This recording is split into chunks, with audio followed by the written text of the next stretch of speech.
This program is brought to you by Ignite TV. Now you're in command. Visit Rogers.com for more details.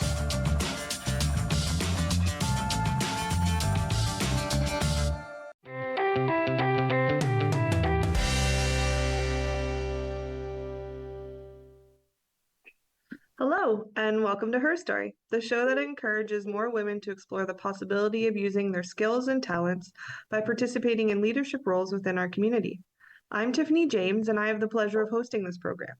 My hope with this program is to encourage women in our community to actively engage and use their voice to bring attention to issues that they are passionate about, with the hope that we will all get more involved.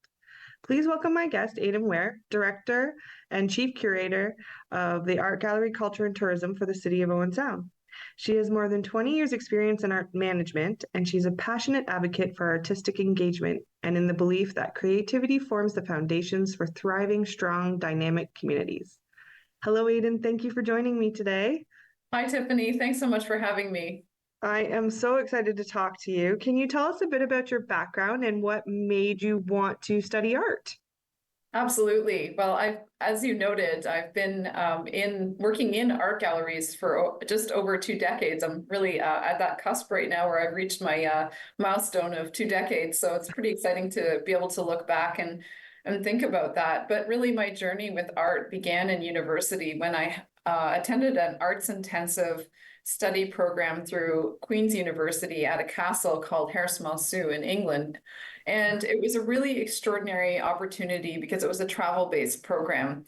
And so through that program, not only did I get to see all these different places, but we always went to art galleries and museums. So, I was in Paris, Belgium, France, The heart of art. Yes, exactly. Right. London, of course, Wales, Hungary, Denmark. So it was just this extraordinary sort of saturate experience with art. And I had some really great art history teachers at that time, and I became quite fascinated with the history of art.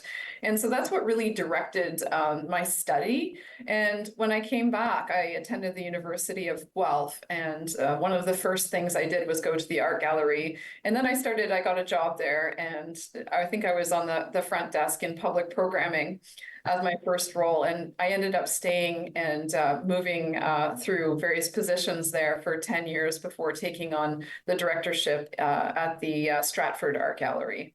So that was really the launch of my career. And I really do look back on it and think about like the experience I had traveling and seeing how art really created these amazing communities around it. I mean, anywhere you go, the art galleries are the center of these civic spaces.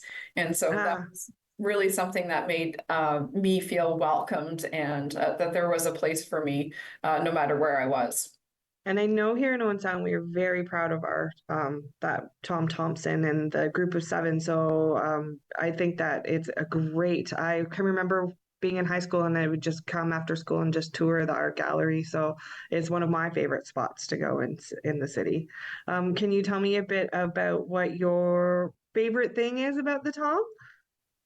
Well, my favorite thing about the Tom is absolutely the Tom Thomson works that we have in the collection. They're very special to me. They're extraordinary works. And I was talking with someone just the other day who said to me, it's almost like there's a light behind the paint, something underneath that just shines through. And I really thought about that. And I thought that's a great way of describing it.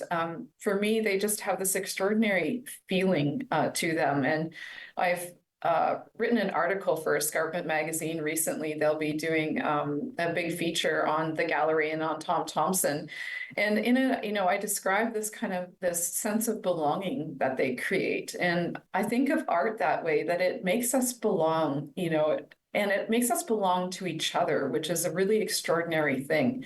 And Thomson's work, people travel from all over to come and see it. And I find that so fascinating, so compelling. He was a mysterious man who we know so little about. I think everything we know about him is really through his art.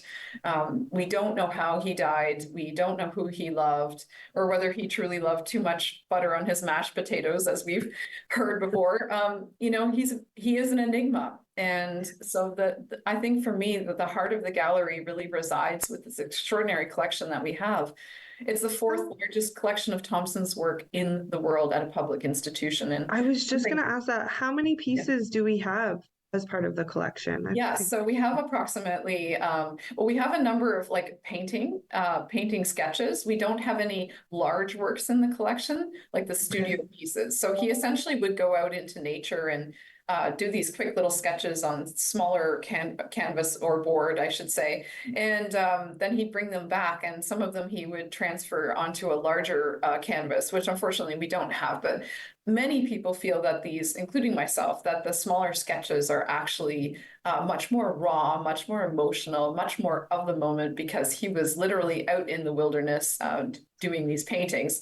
So, and just to track back to your question, so we have about 30 of those. And then we also have a number of like historical items, like his shaving mug, his palette, his paint palette, and a few things like that that are also a bit more on the museological side, but which are also really compelling as part of the collection.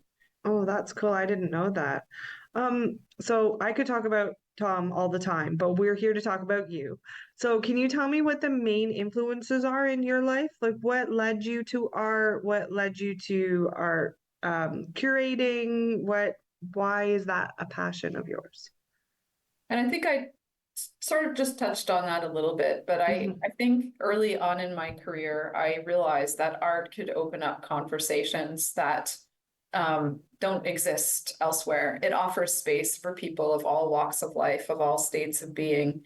Um, it's it's important, for so many different reasons, including, mental health and well-being. It's important because it opens up difficult conversations about, topics such as, Black lives, Black bodies, Indigenous truth and reconciliation, residential schools. There's so many things that art explores, and in such a way that it leaves room for everyone to be involved in that conversation. And so I think art galleries have this really prescient place in our society. They're so important. They're there for enjoyment, but also they're there to, challenge certain stereotypes or to explore kind of our cultural constructs. And for me, I think that's where, instantly in my life, I felt like I started to belong, right? And that has been an important piece that has carried me through my career. And I also credit some really great teachers that I had along the way. And one of them was a woman, and her name was Daphne. And way back when, she was my art history teacher, and she had such a passion for talking about art and and just describing how it can impact every aspect of our lives. And that really stuck with me as well. When you're looking to showcase an artist at the gallery or do a new exhibition, what do you look for? Because I know you just recently did one in it with an Indigenous and Truth and Reconciliation. Are you passionate about bringing voices to those matters? Can you tell me a bit about what you look for when you're trying to do something like that? Absolutely. So we did have a strategic plan that will be concluding at the end of this year. And throughout our strategic planning process with my team, we identified priorities that we wanted to focus on. And working with Indigenous artists was, certainly on that priority list. And offering diversity of perspectives within our curatorial program. We also wanted to have a lens on the environment. And the other pillar for us was working with artists who are in our region and community. So those were the key areas of focus for us, and they will continue to be so as we move into the next strategic planning process as well. Have you already started looking forward to the 2024-2025 season, or does it just for 1 year? Like, how do you work through the process? Actually, no, we plan at least 3 years in advance. So we're always wow. quite a bit ahead at the time. And that's because there is a lot involved with exhibition production and coordination. I mean, from the outset, people don't really see all the work that goes into it, and you don't want them to. You want them to just come and see a beautifully finished, compelling project. But there are so many things involved with curation, and it really starts out with meetings with the artist, talking about their vision, how it aligns with your vision. And then you're working together throughout the development of the exhibition, selecting works, thinking about how the room will be designed. So we work with design software. And then, there's a lot of background pieces. There's insurance, there's transportation, there are loan forms and agreements and exhibition agreements, and then sorting out, the programming that we want to build into the exhibition. And that's the lens or the place where we meet the community and get them really engaged in the topics that we're presenting. So there's a lot of components to exhibition development, and that's why it requires so much lead time. Yes. I know when you came to the Tom, you were chief curator, and now your position has changed in your culture and tourism. Can you tell me how you are linking the two and bringing them all together for the area? Absolutely. And I see it as a great opportunity for us to start working much more collaboratively together, sharing resources. And together, I've always said, together we are stronger. And I really believe that. So bringing all these sort of cultural services together will make us stronger. And one of the things that I've done early on is create a group called the ACT Owen Sound Group, and that's Arts, Culture, Tourism, Owen Sound.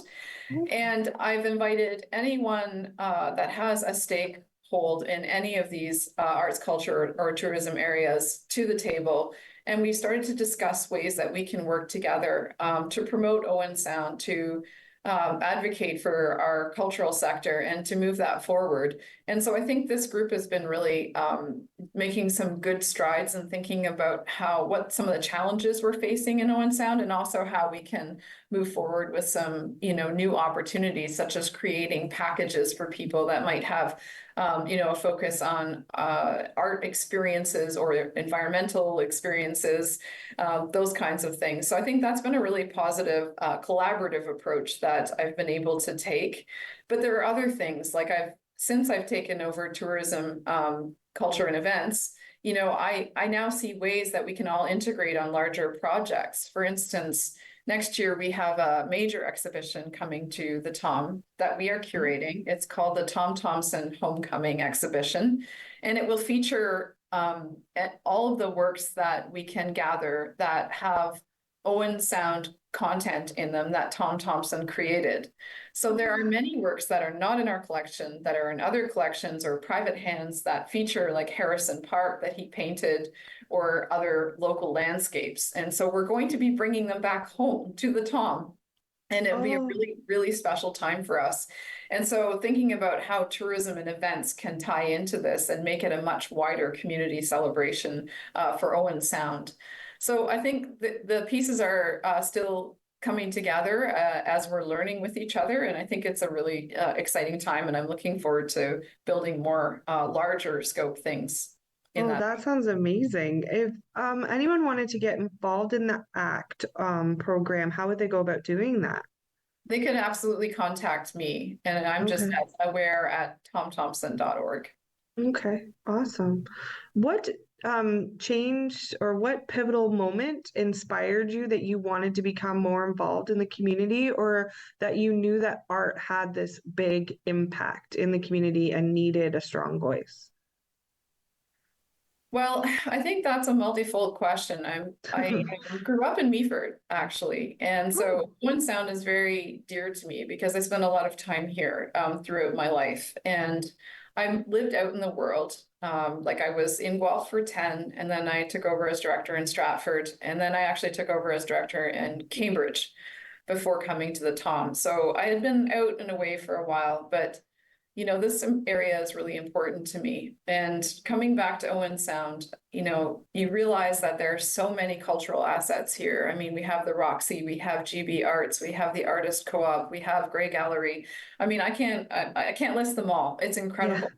Yeah. And then on top of it all, to have the huge privilege of leading the art gallery, which is named in Tom Thomson's honor. Mm-hmm. So I think, being involved in the community has always been very natural for me. Last year, I was involved with the Roxy. I was on their board, and I was in a production, and that was absolutely fantastic. And so I've been sort of finding different ways to become involved, like even outside of the Tom, and to learn Nice. about Owen Sound and help to grow it. I didn't know you were from Meaford. That's you're a Meaford girl. I am. Oh, it's always nice to come back home, isn't it? It is. Yeah. I mean, a place like this, it's an I awesome know. best. I think it's a hidden gem that the rest of Ontario is slowly learning about, which I love. And because we're just, well, Owen Sound is just a wonderful place. I grew up in Owen Sound. I was born in Cambridge. Oh, And wow. yeah, we moved up here when I was young. But Yeah. um, what can you say you learned about yourself on your journey? Well, you're still in the middle of it and you're still progressing, but so far, what have you learned? Because you've been in you traveled to Europe with art, and then from Guelph to Stratford to Cambridge and now to Owen Sound. What have you learned along the way? I've learned a lot of things, but I think one of the things that really stands out for me is that it is the people around you that will help you in your career and in your life. And those people are not always like family members or, people you're related to. They're the people that you meet along the way. And I have to say, Owen Sound has provided me with some extraordinary friendships and people that have helped to carry me through difficult times and been there in good times as well. And so it is those relationships that are so important to me, developing relationships with people that help to support what you're doing. And if you can inspire people, that's my goal. I want everyone to be on the same vision with me and to move forward and to see the value in what we're doing. I think it can become really challenging when people don't see the value in art. And I've sometimes said that, my job can be like the chief defender as opposed to the chief curator. But I have this unwavering, profound belief in the space that art creates for people and the relationships that can exist within art galleries. I've seen it firsthand. I've seen people cry in exhibitions that we've curated that are about Alzheimer's and its effect.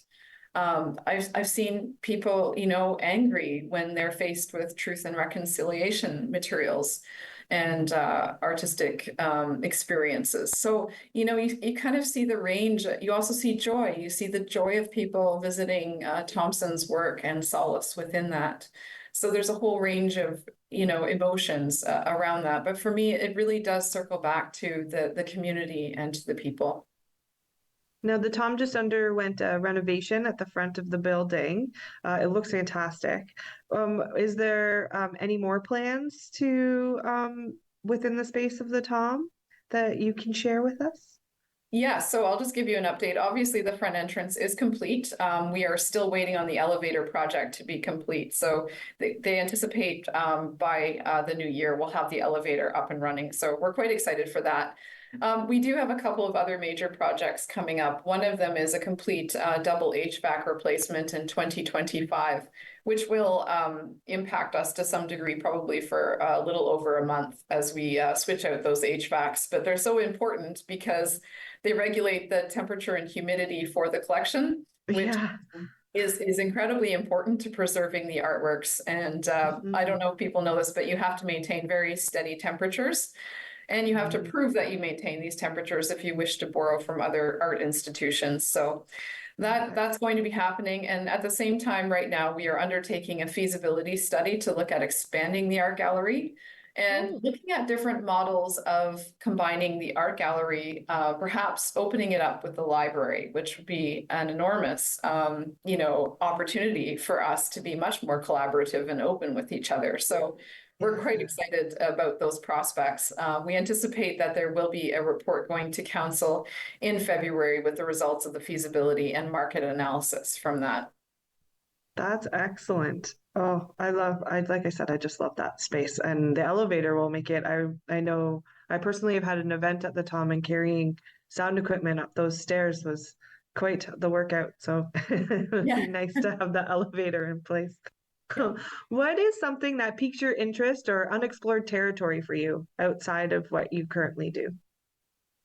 Oh, so many things.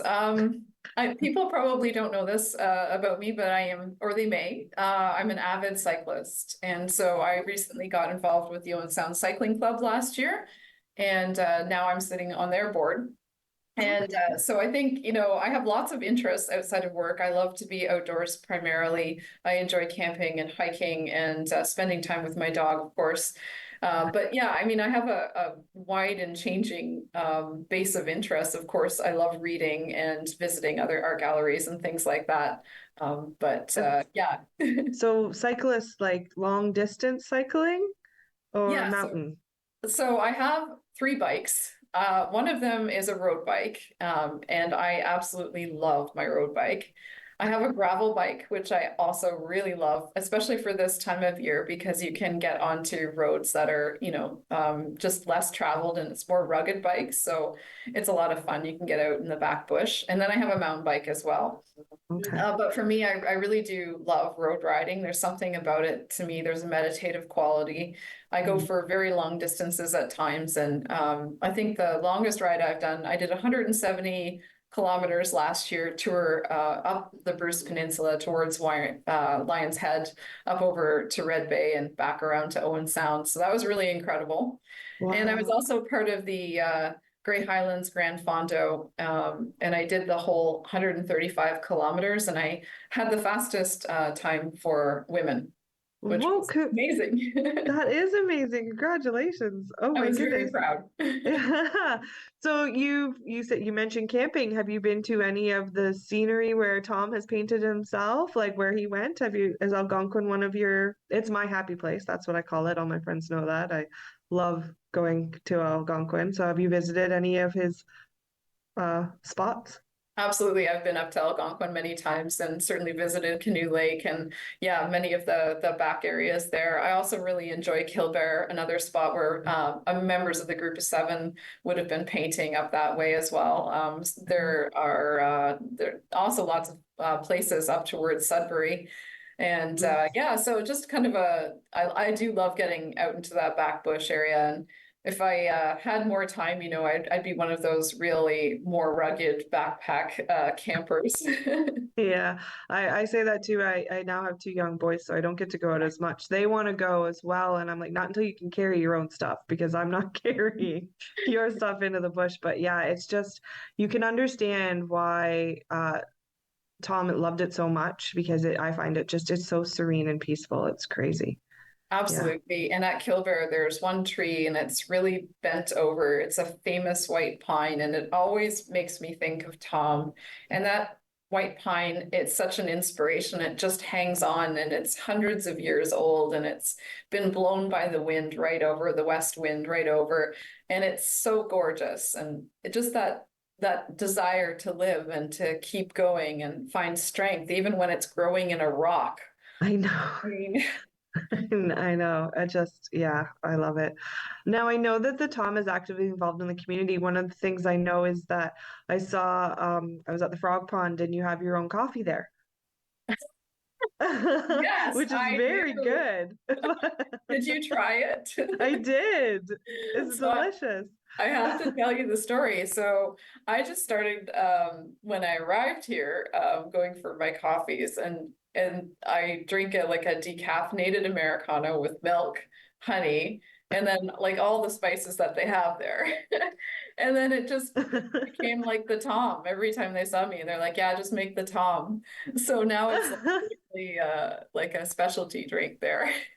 Well, it's good. I really like it. Oh, that's awesome. And that just shows you that the community engagement, right? Because it's now the Tom. It's not Aidan, it's the Tom. It's the Tom. Exactly.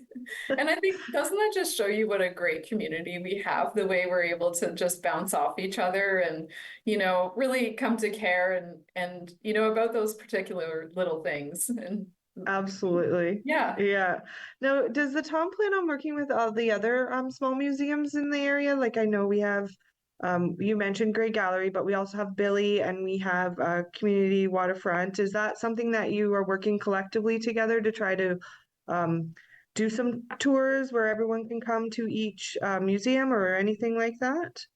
absolutely. Yeah. So we actually One of the things I was able to do when I got here was to help establish something called the Open Card, which is a joint membership that's free between the library, the Tom, the Billy Bishop, and the Marine and Rail Museum. So we offer a single membership. It's you can go to the library and get an open card, and it grants you access to all 4 institutions and all the privileges of the library. And it also gains you access to like hundreds of art galleries in Ontario for free. So it's a really valuable card to have. And anyone that can get a library card can get the open card. So what happened was we started working together through this open card. And then what was the open card became the open team. And so now the 4 institutions all work together on different projects. And the last one we just did was to help launch Pollinate Owen Sound. So we launched Owen Sound's first ever pollinator garden, which is in a canoe just outside of the farmer's market. And since then, we've worked with Parks and Rec at the city to launch a second garden, and we're working on more to come. And there are other projects that we're anticipating coming in the near future. We're working with Safe and Sound on a project with the unhoused that we're going to be equipping them with blanked or wiped cell phones, and they can use those phones to record content. And it might be like their hopes, their dreams, what they're experiencing, their thoughts. They can write poetry, they can do video, photography, really anything, and then turn it back into us. And we will be taking that content and curating it into a community-wide kind of context next year. So we're really, trying to work together in different ways and address topics that are really important to our community collectively.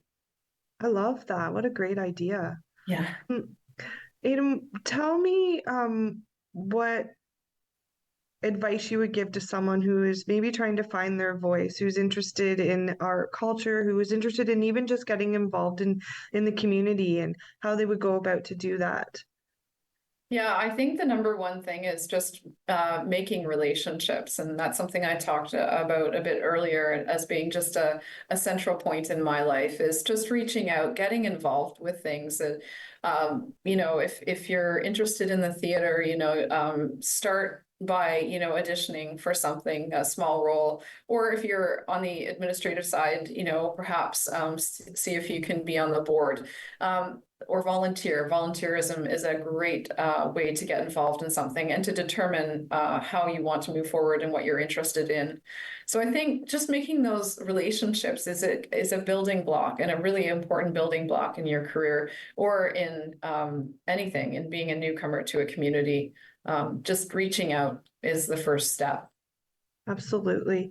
Do you have anything that you're looking forward to for the new year and with Tom and you in general? Do you have any other races planned where you're going to go on? I can't even, I think I would only be able to get maybe 5 kilometers down the road. I just have to tell you, that just blows my mind that you can do that. So do you have anything you're looking forward to? Oh, yes, I have a lot I'm looking forward to for sure. I think, when I started, it was a really unusual time. I started at the Tom in 2020, and I often tell people I literally traded laptops. So I handed in my laptop in Cambridge, and I grabbed one here from the city and started from my kitchen table. So the first 2 years were extremely wonky. The third year was recovery. And this year we've had our highest attendance in many years and so many positive things. We had 4 sold out fundraisers, an incredible collaboration with Coffin Ridge Winery, where they've launched a wine that was inspired by Thomson. It's called Night Spirit. And they're launching a beer. They've launched a cider as well called Brush with Death. And so we've done so many cool things. And I am looking forward to next year. Connect with us by visiting our website or email us at comments@rogerstv.com.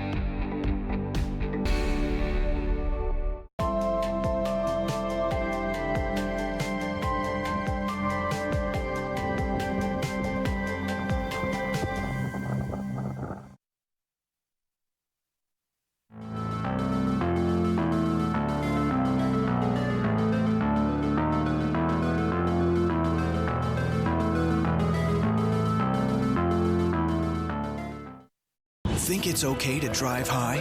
Think again. Drug-impaired driving is as illegal as drunk driving, and in Ontario, the penalties are the same. If police suspect you're driving under the influence of drugs of any kind, or a combination of drugs and alcohol, and you fail a roadside test, your license will be suspended immediately for up to